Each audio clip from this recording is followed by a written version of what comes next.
this, and now, therefore, I am confident lives in you. So I remind you now to fan into flame the gift of God that you possess through the laying on of my hands. For God did not give us a spirit of timidity, but the spirit of power and love and self-control. I vaguely remember a Mother's Day card Marlene received some years ago that went like this. On the front there's a picture of a very modern mother proclaiming loudly, motherhood is an art, motherhood is a science, motherhood is a calling. You open the card and confront one word, help. I like to use Mother's Day not only as a day to honor her or express our appreciation for her task and role, but also as a call for help, for Mother. Because the role of mother, the role of woman, wife, and mother, I suspect, is much more complicated and difficult in our time. For one thing, the expectations placed upon her by the culture, expectations she places upon herself, seem in many ways far beyond earlier generations and traditions. Balancing the expectation to play a role in the adult world and contribute as a volunteer or a career person, balancing that with the expectation that one will parent children, that's no easy game. If she gives herself totally to her children, therefore she tends to feel she's not developing her unique gifts and living a truly adult life. If she does leave her children with someone to seek forms of fulfillment in the larger world, she can't wonder what is happening to them without her, whether she's neglecting them. As a result, the contemporary woman appears, to me at least, to be juggling far more obligations with far more possibilities for guilt and sense of failure than in generations long gone. And of course, once they grow up, the kids will undoubtedly reinforce that sense of guilt and responsibility, given the contemporary psychobabble to the effect that most of our unhappiness in life is due, after all, to mom. Of course, mothers are intimately acquainted with the issues of guilt and responsibility because part of their role is to create these in their children. I can't do a Mother's Day sermon without a few words from that wise and consummate mother, the late Irma Bombeck. She once wrote, I happen to be a third-generation guilt spreader, maybe even further back than that. But I can remember my grandmother who could freeze dry coffee with one look, saying, I called you yesterday and you knew it was me and you wouldn't answer the telephone. My mother phones daily to ask, did you just try to reach me? And when I reply no, she adds, so if you're not too busy, call me while I'm still alive. And she hangs up. I haven't done as good a job with guilt as my mother and grandmother, and the reason is simple: answering machines. My children dial my number when they know I'm not at home. When I ask them why they never call, they say it's my fault for not having an answering machine. I wouldn't give them the satisfaction. I hate their answering devices. It's true that these machines are generally more polite than my kids, but I've never worked well under pressure. When a recording tells me I have a few seconds to leave a message, I choke. Sometimes I just say, make me a grandmother, and I hang up.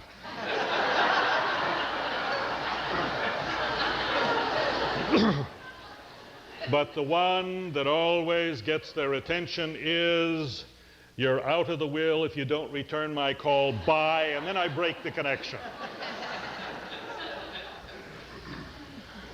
But before we laugh off this talent of mother, we might stop to ask why it is that guilt and mom come in the same package. Why it is that they can do that to us. The neighbors don't have this power, so it seems, because it is a central part of her role. In a time when we're taught to worry more about the perils of feeling guilty than about being wrong, we need to remember that a sense of guilt and responsibility is a sign that we are morally alive. Mother is a call to ties pretty fundamental to life, a call to honor basic obligations, whether we feel like it or not, whether it is fun or not. Mother reminds us that love, relationship, is not simply a romantic choice, experience to be enjoyed as long as it makes us happy and high on life, to be let go when it no longer fulfills us. Mothers, in other words, represent the importance of real community to life. By community, I mean relationships that are more than casual, episodic, convenient, self-serving. Men are good at those. But community is about relationships covenanted, indigenous to life, made up of unconditional obligation over time. The kind of community that young couples pledge to create on Sunday afternoons, right there. The kind of community the Pilgrims tried to weld together with the compact you may read as you leave by the southwest door. The kind of community our founding fathers went for as they pledged their lives, their fortunes, their sacred honor. Kind of community this church has tried to be, I think, for the last 100 or so years. Community is people and place we stick with. Not only when it's romantic and fun, or economically or emotionally rewarding. I ran across this recently. If you love someone, set it free. If it comes back, it'll be yours forever. If it doesn't come back, it was never yours to begin with.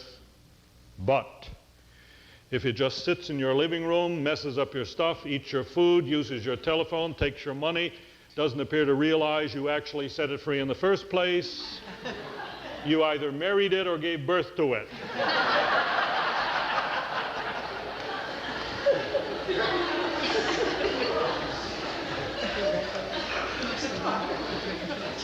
So community is people and place that we stick with because they have become our history and our hope and our home.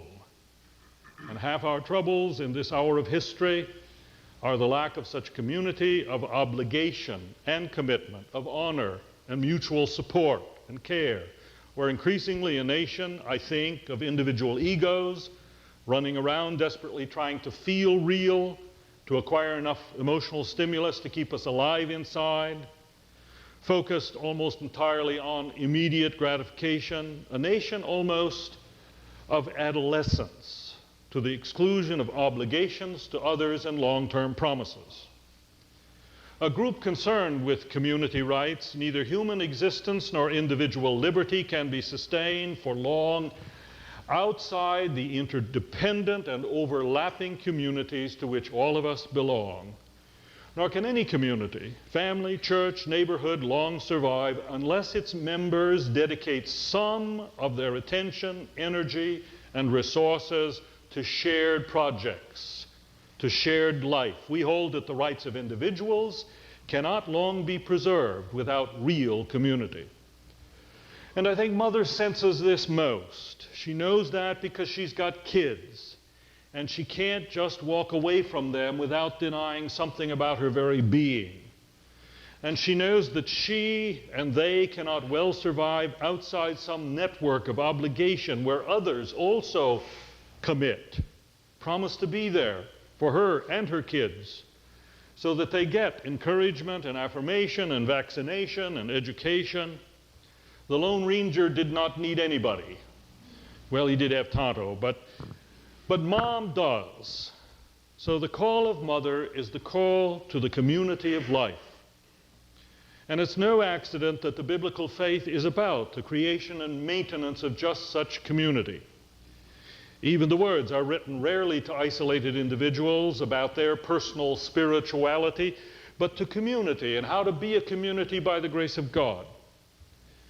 And it is a community that always includes the kids, because it is a community through time, a community of past and future generations. The biblical faith holds that God is at work in our story to restore us all to the kind of kingdom of peace and justice and beauty and joy which is real life. But that work of God is always about 30 years from extinction, not to mention our own Social Security and peace in the streets. And unless each generation takes as its most serious obligation and task the birthing and nurture of another generation, both our individual and communal survival is in grave jeopardy. So mother at her best, I suggest, is the central defender of the community, of continuity through time, without which we do not survive. So what's the matter with the rest of us? Why do we have so much difficulty concerning ourselves, really caring about the future of our community, which is to say about the children? Why fathers who give their kids 5 minutes a week at best, or batter and abuse them at worst? Why is it so difficult to generate real energy and support for educational reform? Why the disinterest in real parenting, spending time and effort to shape home and church and neighborhood? I think because we live in a culture which tries to shape us to think of our lives in highly individualistic, autonomous, self-oriented ways. We no longer really experience ourselves as part of a natural order and historical stream in which indebtedness to the past and obligation to the future are givens that we do not question. We experience ourselves now rather as isolates who have a right to our own happiness and an obligation first to our own development. It's not that we don't like getting together with others of like mind. It's not that we don't need social interaction or are not willing to participate in community activities insofar as our schedule allows. It's not that we don't like children, especially if they're cute and entertaining and fit into our plans. It's just that we don't like external obligations, the needs of others dictating our days and running our lives. And that's exactly what children do. Just ask mother. They're just there 24 hours a day, entertaining but irritating, enjoyable but exhausting, giving so wholeheartedly but demanding by the very nature of their dependency and need. They do dominate your life. You can't decide to move the 2 o'clock feeding to 4 o'clock without hell to pay. You can't schedule quality time at 6:10 on Thursday evening. You can't schedule them at all. So real community takes them into account, recognizes that a central and driving concern of all its members, all of us, must be the nurture of another generation to carry on when we are gone. So what does mother need from us? Well, mark the words of Paul to Timothy for a moment. They're certainly about community, obligation. I remember you constantly. I long to see you. I'm grateful to God whom I worship as did my fathers and mothers. But then there are two notes he strikes, and I'd like to lift them up very briefly. First of all, the affirmation of the role of mother. I'm reminded, he says, of your sincere faith, a faith that lived first in your grandmother Lois and in your mother Eunice, and now therefore, I'm sure, lives in you. You know, in a crazy mixed up world where Madonna and the managers get the pat and the pay, this most fundamental role needs constant reaffirmation from us all, fathers, mothers, sisters, citizens, friends, press. The issue is not what else she does with her life. The issue is that what she does do as mother is a most critical task and ministry. It creates faith and future for us all. And we need to affirm her and thank her and raise up her importance and role both for what she is doing and for what she has done. We need to make her, in other words, important in the eye of culture. Because mothers do, in fact, count more than the president or the physician or the CEO or the warrior. Ursula Gwynn writes in her volume, Dancing at the Edge of the World, suppose a spaceship came and the captain said, we have room for one passenger. Will you spare us a single human being so that we may converse at leisure during the long trip back and learn from an exemplary person the nature of your race? We would ship off a fine, bright, brave young man, highly educated at his physical best, but Le Guin would not.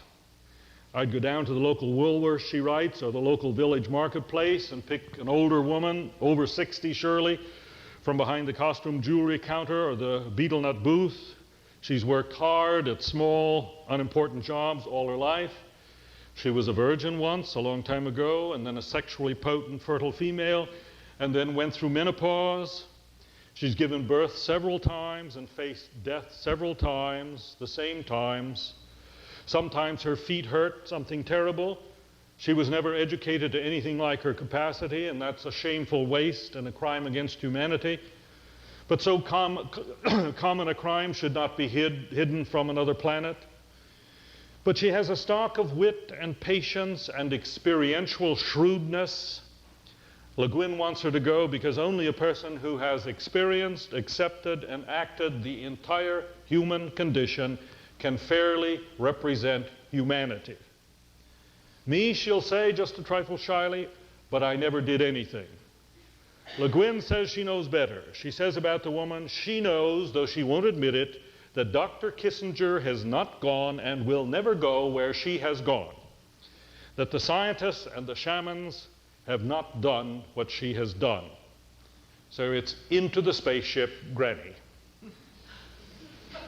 Affirmation and participation, because Mother cannot do it alone. Make another generation for God's story and glory, especially when she often and inevitably is going to have other important responsibilities. Erik Erikson, the social psychologist, is as close as any of his kind to the biblical feel for real and responsible life. And in talking about the stages of growth to a real satisfying maturity, he says life ought to culminate in a stage that he calls generativity. I don't particularly like the ring of the word, but he is talking about the importance of arriving at a point in your life where you're able to get beyond your own individual agendas and personal goals and private ambitions and find real meaning and reward in nurturing the next generations, whether as parents or grandparents, mentors or teachers or models, guides, or just older friends. Most of us, he says, will do it as parents and grandparents. Others, he says, through misfortunes or because of special gifts, do not apply this drive to their own offspring, but to many others. Then he makes this interesting comment, where such enrichment of life through investment in the future generation fails, there is likely to be a pervading sense of stagnation and personal impoverishment. And individuals begin to indulge themselves as if they were their own child. We all, as individuals, as community, for our own growth and enrichment, as well as for their development and health, need to give high priority to those who come after, to their love and guidance, enjoyment and care. Even Paul, a bachelor, participates. Here as mentor of young Timothy, he writes, "To Timothy, my beloved son, I'm reminded of your sincere faith, and for this reason I want you to rekindle the gift of God that is within you through me." So for our own good and growth, mothers everywhere call us today to help in the parenting of a future for God and the human story, especially in a time when so many of the young are without real parents or with parents who lack energy or motivation, or whom circumstance has crippled in their task. There are a lot of kids out there who need you as father or mother or uncle or teacher or big brother or guide or friend. But note the last words, relying with me on the power of God. Mother, no less than the rest of us, can do her job well only if she has the faith that she's not doing it alone. The faith that God is ultimately present to the process, working with us, growth and maturity in our children. It is not all up to us. Anxiety is the worst enemy of good parenting. Parenting does not call for perfection from you. Perfect parents would be a curse in any case. Can you imagine growing up with a perfect parent? It calls only for faithfulness. Nurturing the next generation requires a wholehearted commitment to a process which we cannot control, can only trust. Polly Behrens, a mother, writes wise words, I think. Ultimately, it is the source of life itself that raises children spiritually. As parents, we can't give them spiritual maturity or spare them the ups and downs that develop it, but we can help prepare the way. As we travel partway with our children, and that's all we get, it's best to look at them not as do-it-yourself projects at which we can succeed or fail, but as fellow travelers in a mutual journey of spiritual growing. She goes on to say what helps them most along their way is seeing how we respond when we stumble or lose our way. She writes, one of my sons had trouble learning to ride the bike. I'd run alongside and he'd pedal, but as soon as I'd let go, he'd give up. After days of futile practice, when we were both defeated and I was exhausted, it finally occurred to me to become prayerful. I recognized the fear of hurt and failure that I was bringing to the task, my overprotectiveness, and the notion that somehow his life and everything in it depended on me. And I realized he couldn't let go of me until I let go of him. Too much mother, I thought. At once, a fresh idea hit me. To my son and myself, I said, do you really believe that of all the children on earth, God picked you out to be the one who can't ride a bike? Startled recognition flashed in his eyes. I went inside, he went off and rode his bike. So find your rest. Find your rest, mother and father and grandmother and grandfather, in the confidence that your children, at whatever age, no matter what comes, are finally in the hands of a loving God. Amen.